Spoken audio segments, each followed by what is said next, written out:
pala si Ricardo Bonalan at narito po ang aking kasama na si Erwin Ita. At meron po kaming nagbabagang balita ng bagong modus ng pagnanakaw gamit ang online shopping. Ang biktima ay ginagamit ang kanyang credit card upang bayaran ang kanyang binili. Narito ang ating biktima upang hingin ang kanyang salaysay. Magandang tanghali po sa iyo, Miss Baisa. Magandang tanghali rin po. Maaari po bang hingin ang salaysay tungkol sa nangyari incident? Ganito po kasi yung nangyari sa akin. Meron po akong website na pinuntahan upang bumili ng mga gamit.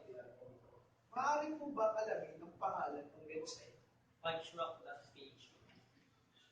Sige, pagkatapos, ano po ang iyong ginawa sa website? Ako'y nag-rehistro at merong isang field doon na kailangan mong ilagay yung mga informasyon ng credit card mo upang yun ang namili mo para makabili. So pagkatapos ng pag-rehistro sa sinasabi ng website, ano po ba ang iba pong iyong ginawa? Pumili na po ako ng mga gamit na bibili.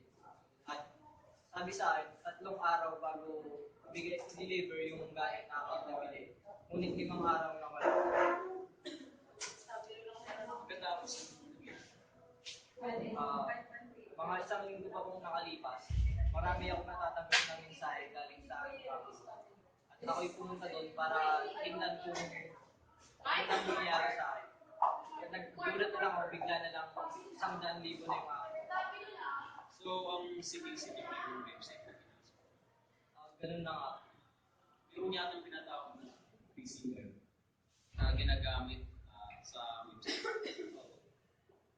Pagkatapos ng interview natin, meron kaming team na mag-aalalay sa iyo para ma-solusyonan yung problema mo. Sa ngayon, pinapaalalahanan ko lang po ang lahat ng nanonood at lalo na sa mga may mga credit card accounts, lagi mag-iingat at huwag po basta-basta magbibigay ng impormasyon. Mapag-technical man o personal kahit nasa tao. Salamat. Maraming salamat sa iyo, Miss Baisa. At dito na po magtatapos ang programa.